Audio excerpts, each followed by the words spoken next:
All right. Okay. So, I kind of went on a bit of a tear earlier today, outside and such. Um, Obviously, on the topic of something like politics and narrative sort of discourse, something that I think is the problem with discourse today, right now, in public. I mean, it's really a shit show. It's a sideshow. It isn't honest. It's not trying to really solve problems. It's trying to remix sort of open public discussions that have already failed and sort of continue to rehash them over and over again, to create an era of something like news and something like an effort to sort of solve the problem, I guess, or be in the mix of a conversation that they would have you believe is designed to do that. But I mean, I really I don't believe in it. I'll get into that, but really, what I wanted to kind of mention in this video to bring up is simply uh, an understanding while talking about those things that it constitutes a sort of trap. Okay, what I mean, what I mean is that none of us really wanted to have anything to do with it. Okay, I this is not what I consider to be a great time. It's not how I would want to live my life. I wouldn't be discussing it if I had a way out, if I thought there was something else to do, but there really isn't. I mean, if we want to avoid having terrible things happen, we actually have to talk about these things. But what I think needs to be done, in addition to confronting real life problems, is recognizing the fact that, look, there's a whole other conversation to be had surrounding us discussing the life that should have been had we not been sort of trapped up in those problems. Who are we really? Who? What are our relationships supposed to be like? What what is our identity like outside the context of the madness that has been imposed upon us, the camps that they've tried to have surround us and consume us? What are we like? I mean, clearly, the the mess, the grind, the grip they've got us in does not constitute a legitimate living space for the soul. We kind of get caught up in these various identities that are the result of pressures placed upon us, training that they've subjected us to. Again, the types of conversations that they keep going because we get caught in them. We get caught in them, and that's the reality at that point. That's where we live from that point on, as long as we're playing the game. But we don't have to play the game. It's a tenet in social work. I've taken some training in social work, formal training at university, that although the system might be corrupt, okay, it might be corrupt, and we might be a part of that system somehow. I mean, we can't really escape it. It doesn't mean that we have to support it. It doesn't mean that we have to give it lip service. It doesn't mean we have to ultimately bow to its obligations, like the obligations that it places upon us. If what it is that they're demanding of us is insane, uh, essentially inhuman, criminal, we don't have to do that. We don't have to be the people that they're trying to turn us into. And we have the right to resist it. We have the right to resist it. We have the right to oppose it. We have the right to try to build the reality that we want, even at the level of just maintaining our own minds. Like, I don't need to agree with this shit. I don't need to follow this line of broken logic down the garden path with you just to have you sort of push me off the cliff that I don't see coming. I could recognize you're a bad actor and say, "Hey, man, you're a bad actor. I don't have to listen to you. I don't have to agree with you. No, I don't even have to agree with you that far. Not even as far as your premise. So, without getting a little bit too dry here, like let's recognize that what we may have wanted, who we really are, what the soul wants, what the heart wants, doesn't necessarily get addressed in this world, and they're expecting us to just let it die on the vine and forget about it. Um, Label it as childish, label it as futile, label it as ridiculous, unrealistic or whatever. That's them that say that.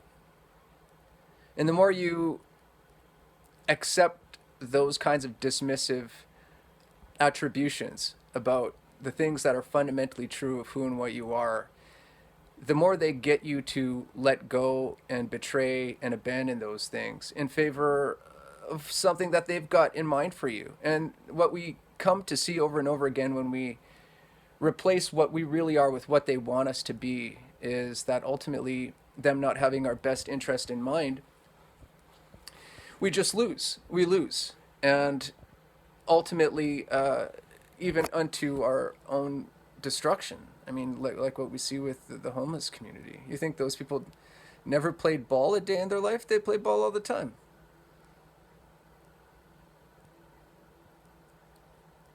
The system's stacked against them. So, I digress. Okay, look. Before all of this, before any discussion of what might be going on and how we might be able to solve it, like let's recognize if who maybe recognize who maybe we were before any of it.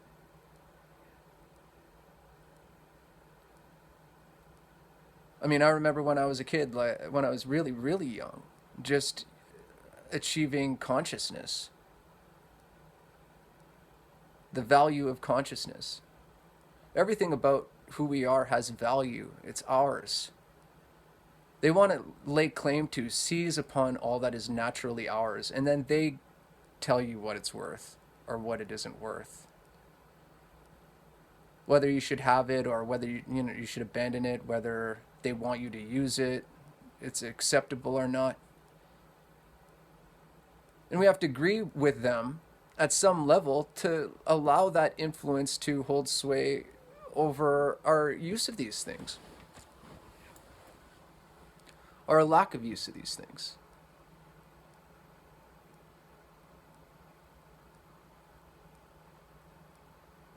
Real freedom is based on simple holdings, real claim, and the right to use of our own inherent powers.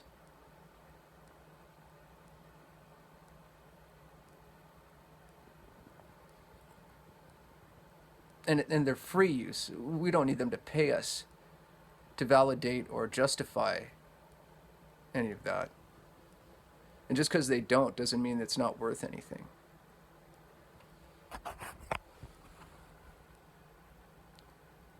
But I remember, look, like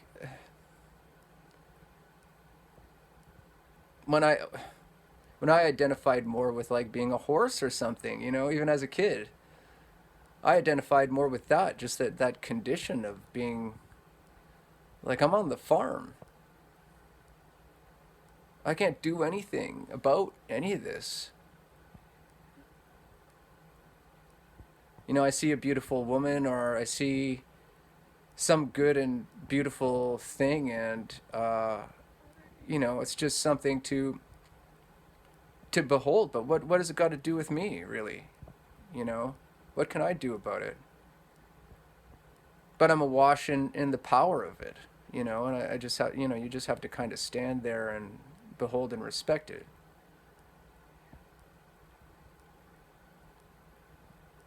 That even that almost seems a better thing than how they would have you treat anything in life. Here, if they would have you believe you can get your claws on it. How many people can't even do something as simple as I just said I was able to do when I was a kid? The beauty of it, before they turn this whole fucking place into a village of the damned, these possessed, crazy fucking people. They're going to tell you everything about who and what you are and what it means and how it's going to be used and how it's going to go and this and that and whatever. And they intimidate you when you depart from their script in any way. That's not freedom, man. They're just going to keep putting you into new versions of that over and over again. They'll keep fucking torturing you. It's torture. It's torture. They're not asking you. They're not involving you, including you in how that's going to play out. They're putting a fucking cramp on you, and they want you to go along, or else they're not going to let it go. They're not going to quit fucking hurting you until you do it. They're demonic. They're demonic. They want you to accept more and more disrespect, more and more mistreatment, more and more bad outcome, worse and worse dealings, worse and worse outcomes for you in dealings. And they want more performance, more submission, more compliance, harder work, less return. These motherfuckers are playing the same old tribal patriarchal game as they ever did. They've got their insider cabal of something like, paternal type of figures that hold the land, seem to hold some claim of something like authority, and then they just put the fucking brainwash and hurt on everybody beneath them. That served them to produce so that they can extract and extort it and hoard as much as they can,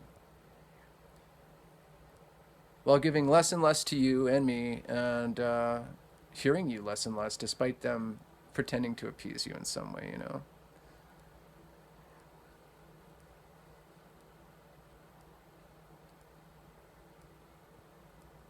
But that's just like let's be real. That's just about life. To be honest, there are spiritual matters to be considered here. Spiritual concerns. This world is ultimately an illusion. Now, I depart from a lot of the saints who would have you believe that to such a degree that they would happily forfeit their own rights and freedom and power. I think that's a mistake. I think that's the cult con that's been put on them for a long time. Maybe the terms that they were forced to accept throughout generations to get their free bowl of rice. They'd have to jump in their little, their little fucking religious tuxedo or whatever it was, their little jumpsuit, shave their head, renounce their rights, chop their dick off effectively, stop looking at the women, and then you'll get your rights. Maybe. To whom will you appeal if they don't give it to you?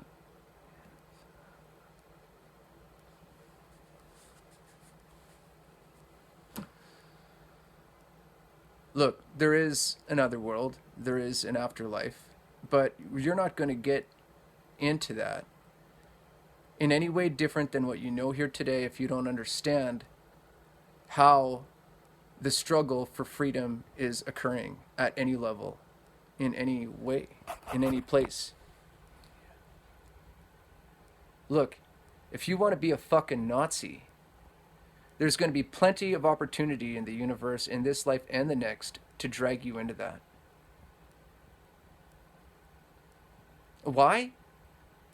Trust game, if nothing else. Look, I'll say it like this. Those who would be evil take only slight encouragement to find their way to it and make the choice to do it. Look, you want to be evil, plenty of opportunities for that. However, once you do make that choice, it's known about you. You can't go back. You can't go back. And once you're in it, there's no lip service out of it. You can't pretend your way out of it. There is a truth about law and a truth about anarchy.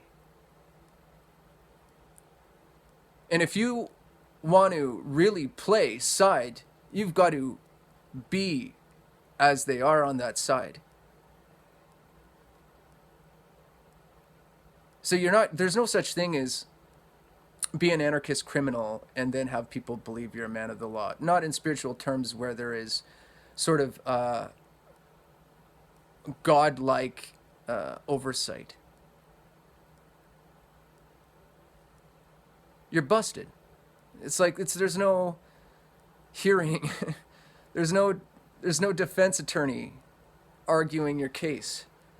If you try to argue your case, you are going to be doubly afflicted with persecution and conviction if you're known to be guilty. It'll burn up in your throat like embers.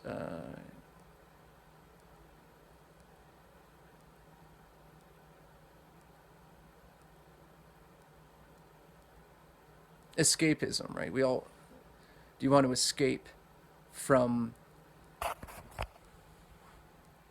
this world? It's like having a sex addiction at a young age or something like that. Get me out of this place, man. Just bring me to love, right? Bring me to the garden of the loving goddess where the women who know and love me as special embrace me fully. Right? I don't belong to this. What have I got to do here? What does that have to do with who and what I am? They'd love to convince me there's something to do here that is about me. But they don't even really try anymore. They just beat you into something like cooperation with their efforts to get you to assume a role, which, by the way, they don't define or describe. Most of the role they have you doing most of your life is just sitting down and not participating. Why? Because while you're not participating, they've got the game locked down and the rewards that go with it while you're in your fucking little desk there, you know?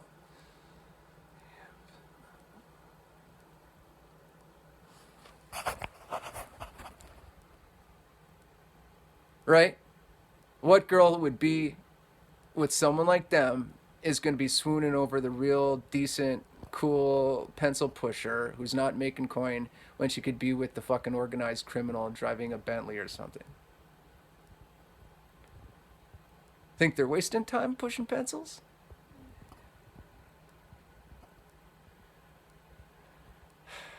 The predators are prowling. And they are. They're fucking predators. Okay? Predators. So, escape, right? What does that look and feel like? Well, they'd love to define that even for you and get you to fuck that up also. Find your escape in more captivity, in more defection, more compromise, more abandonment of what should happen to you. They want you to get rid of your concern for your values, what belongs to you, what you might want or hope for. A passionless eternity, What was like the eternal dominion of the United Nation of eunuchs. Everybody rejoice, we can take knee forever before God that allows us to do no other thing.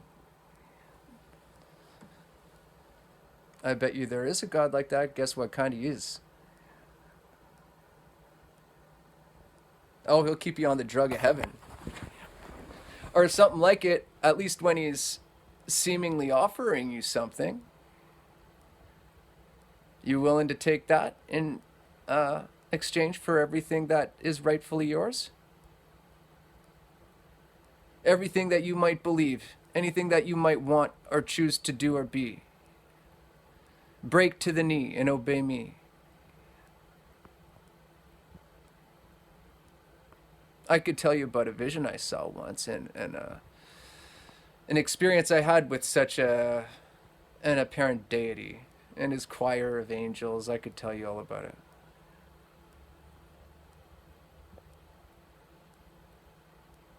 I smelt a rat. Something wasn't right. Let's put it that way.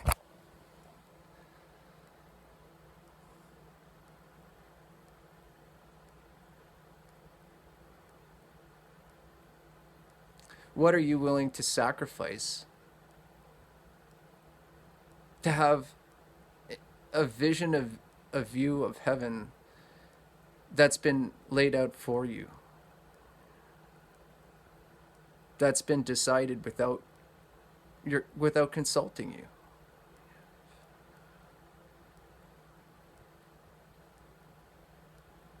Does any place you want to be occur without taking who and what you are or want or need to be into account?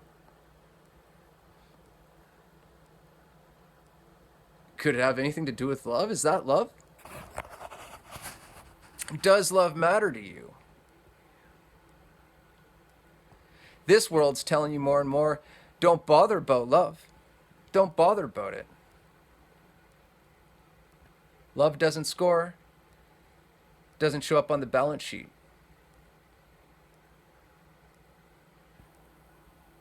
But that's like your love is like a spine. Everything's attached to it.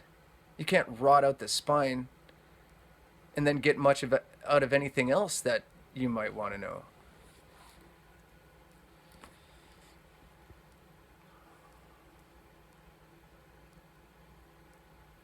What kind of girlfriend are you left with? What kind of girlfriend are you left with now that they've excised love and put it to death? You got a political girlfriend. Boss bitch, in charge of the world.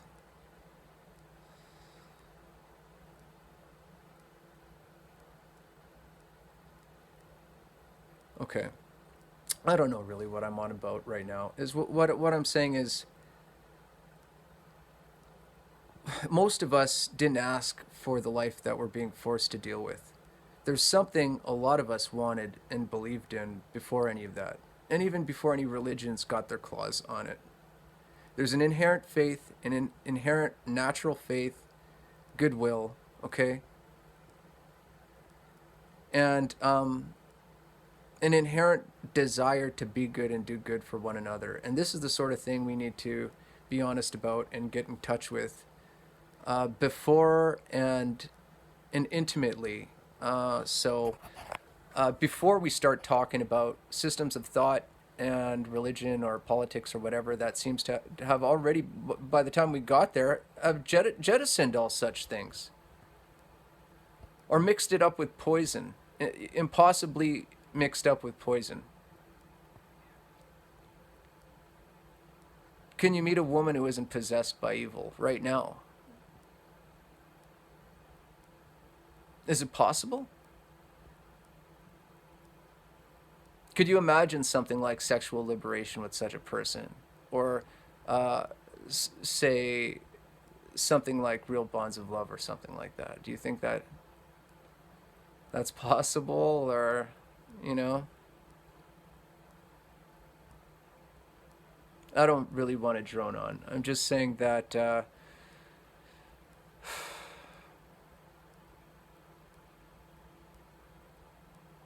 behind every moment we're led to take for granted, a basic exchange conversation, there's a cutting malice almost these days.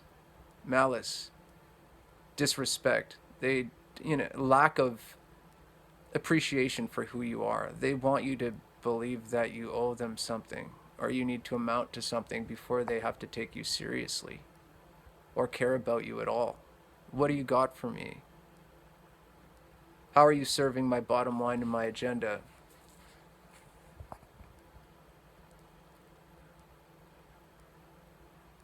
Is that what life is about? The spiritual life is about?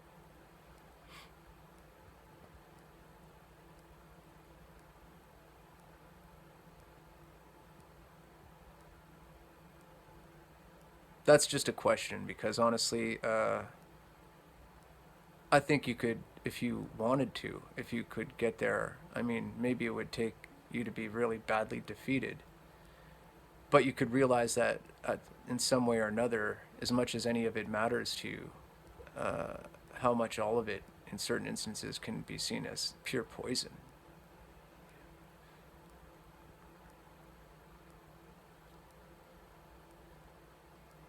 The way it's been going. So, how do we fix that?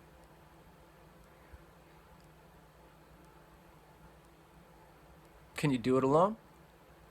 I don't believe so. I don't believe healing is done alone. I believe that healing is like a maternal communist art. Not like Marxism, like natural communism. It's a spiritual reality. But the world is poisoned. The spirit of the world is poisoned, and that communing power has been invaded, like the garden has been invaded by people of pure malice and evil. And they will kill your soul as much as they'll kill your life in this life. You do not want to roll around with these people. They aren't going to be safe to know. And maybe you know, maybe you're, I mean, look, when you're stuck with it, you're surviving is one thing. You don't want to choose it. Um, what does healing look like? Do you think you could throw money at it and make it happen? You think you go to see some professional whatever and you slap down $100 and that's going to be it?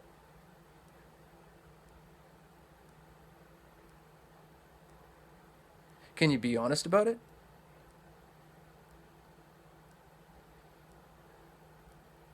Is it going to work when you go and meet someone on Tinder and they want you to fucking blow your loins out, but at the same time don't care if you live or die, ready to eat your fucking heart out and step on it in front of your face?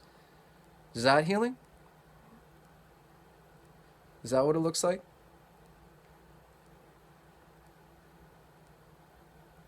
I don't think we're going to get there that way. I mean, you're going to need drugs, probably. Anyway, so how do we have a dialogue where we get to something like mutual care? We can't trust the community. I've been through my own version of lawsuit, and I've been abused through those systems. So we have to come up with a better plan, and that involves a real ability to relate to one another. This is kind of a droning on sort of situation, but do you have anybody that you really still know and believe in? You can go have tea or something that you could talk to, you could relate to. They've alienated us all. Look what happened. They use every device in the book. One of the most violent fucking concepts lately is like the incel concept. They made it sound like, okay, these guys came up with this label themselves, and okay, so let's say that they did. Does that now give the rest, and this is what they'd have you believe, does that now give the rest of the world the right to start just using this concept to destroy everybody? To start fucking labeling everybody like, it's fucking, oh man, Nazi Germany all over the place. Calling everybody a fucking incel who might be suffering or whatever. Holy fuck, man.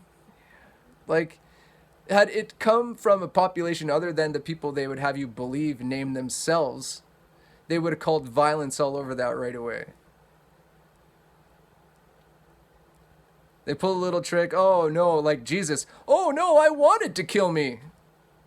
Everybody kill me.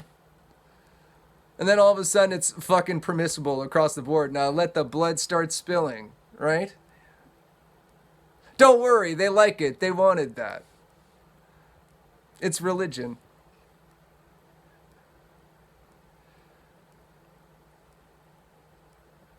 How fucking violent. You got people so desperate and sad for maybe, like, I'm not talking about the people who made a sideshow of it. Desperate and sad for intimacy, love, and care, relationship. Somebody, fucking hell, I need somebody to talk to, like somebody relate to, and they're like, get the fuck out of here, you fucking incel. You can't get laid, motherfucker. Get a job. Get a better job. Get 5 better jobs. And give me all your money. Let me marry you. I'm gonna take everything you fucking have and leave you dead in a ditch with your dick in a fucking blender.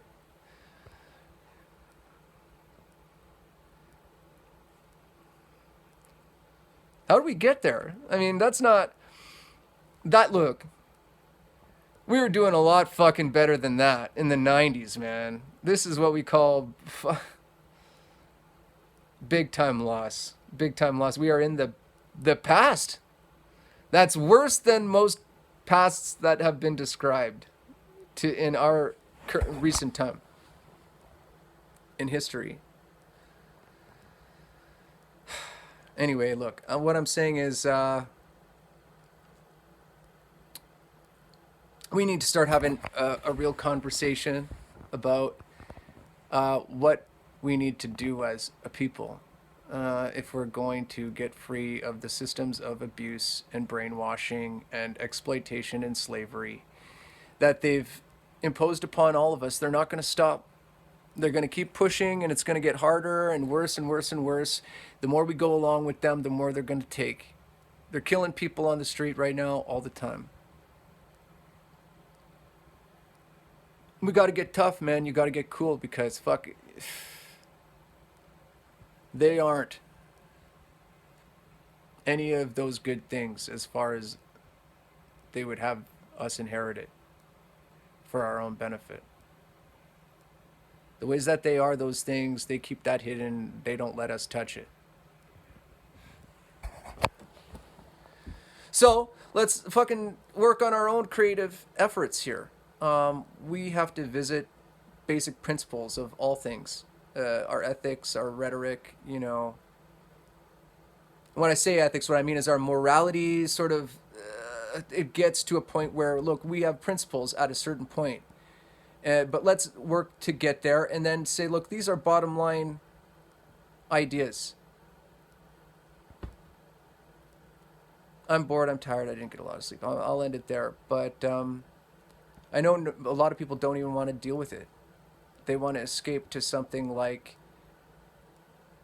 a spiritual sanctuary away from any concerns of the world. And I'm about that too. Let's talk about how to do that. But we also have to realize that even in doing that, we don't get to avoid the requirement to make some sense and account for the values of our life that are fundamental and ours by right.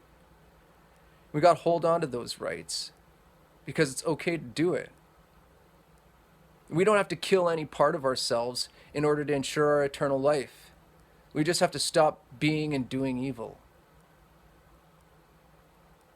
They tell it the other way. Go ahead, be evil, do evil, it'll all be forgiven and whatever. Just get rid of all sin. What the fuck are you talking about?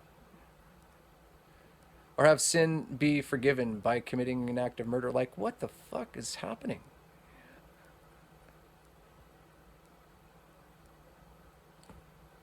Total bullshit. So, you know, like let's just start thinking for ourselves and